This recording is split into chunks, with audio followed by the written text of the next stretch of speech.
Vamos então para a questão de número 4 do capítulo 1. O enunciado é o seguinte: sobre a constitucionalidade das taxas é correto afirmar. Primeiro, é constitucional a taxa cobrada em face do fornecimento de iluminação pública, pois consubstancia a atividade estatal apta a ser remunerada por meio dessa espécie tributária.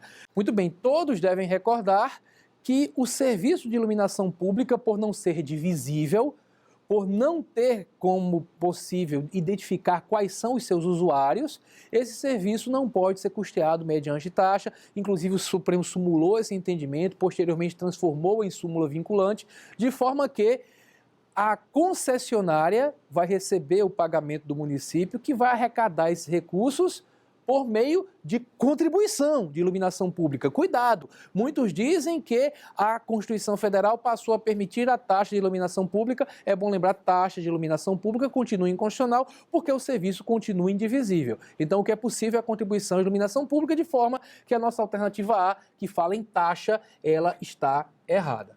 A alternativa B é inconstitucional a taxa cobrada exclusivamente em razão dos serviços públicos de coleta, remoção e tratamento ou destinação de lixo ou resíduos provenientes de imóveis, uma vez que realizados em benefício da população em geral e de forma indivisível. Na realidade, neste caso específico, nós devemos recordar da súmula vinculante número 19 do Supremo Tribunal Federal, que diz exatamente o contrário.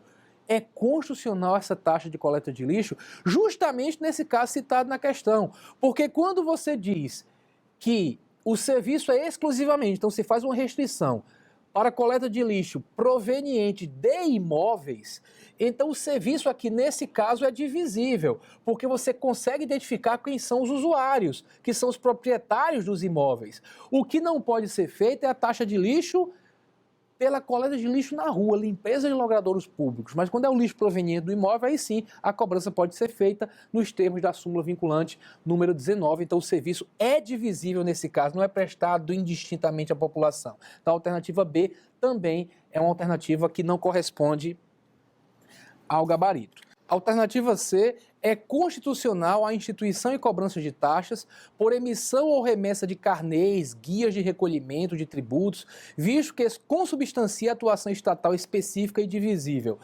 Bem, essa matéria, apesar de parecer tão óbvia, acabou chegando ao Supremo. Se chegou ao Supremo é porque tem estado, tem município que gosta de fazer. Qual é a ideia? O município lhe notifica para pagar o IPTU e, não satisfeito com isso, cobra uma taxa pelo serviço que ele está prestando de emitir a guia para pagamento.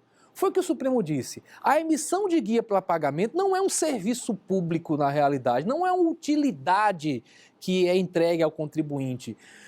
Na realidade, ela é feita no interesse exclusivo da administração. A administração não pode lhe cobrar pelo serviço de lhe cobrar. Então o município está lhe cobrando IPTU e lhe cobra mais uma taxa pelo serviço de emitir a guia para lhe cobrar o IPTU.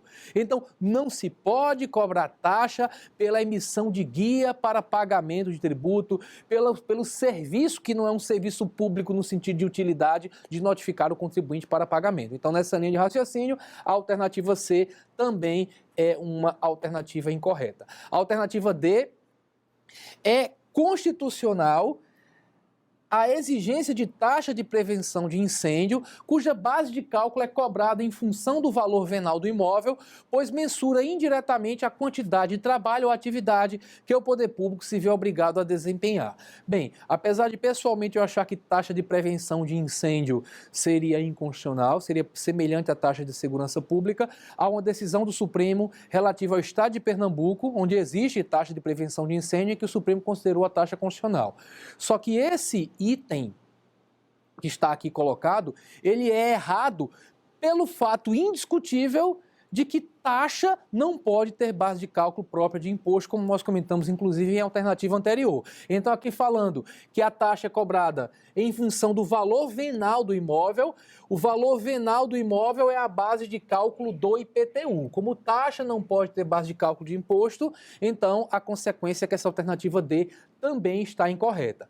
A alternativa E Diz que é constitucional a taxa de renovação da licença de funcionamento e localização municipal, desde que efetivo o exercício do poder de polícia, demonstrado pela existência de órgão e estrutura competentes para o respectivo exercício.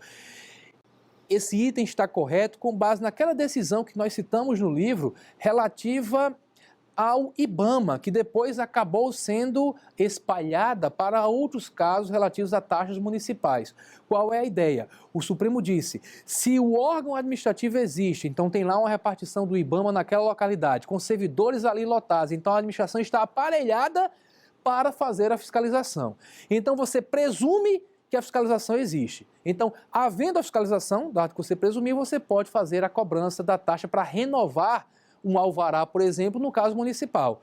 Porque a discussão anterior era, eu tenho o alvará, por que eu vou ter que pagar a renovação? Para pagar a renovação, teria que haver uma nova fiscalização, novo fato gerador, né? Poder de polícia, fato gerador, a fiscalização. Então, o município fiscalizou, aí o contribuinte dizia, não, nunca vieram aqui. Mas o que é que o pessoal falou? Ora, se o município tem os fiscais que estão lá trabalhando, né? Presume-se que eles estão trabalhando, fiscalizando o funcionamento dos estabelecimentos no próprio território municipal, então se presume que todos os estabelecimentos estão sendo fiscalizados. Não precisa que o agente público ingresse no seu estabelecimento, faça uma fiscalização formal. Só de passar à frente, de vez em quando o cara entra lá no estabelecimento, sequer se identifica, vê se as coisas estão funcionando normalmente, se estão funcionando, ele sai daquele local. Fiscalização de anúncios também, o sujeito passa na rua e vê se os anúncios estão em conformidade com o que está escrito na lei. Então, a própria existência de aparelhamento estatal apto a realizar aquela fiscalização faz presumir que ela está sendo realizada e pode justificar a cobrança da taxa, inclusive taxa de renovação de alvará, como é o caso mais cobrado nas provas de concurso público, né? A renovação de alvará para localização e funcionamento é o exemplo aqui dessa questão. A alternativa está correta.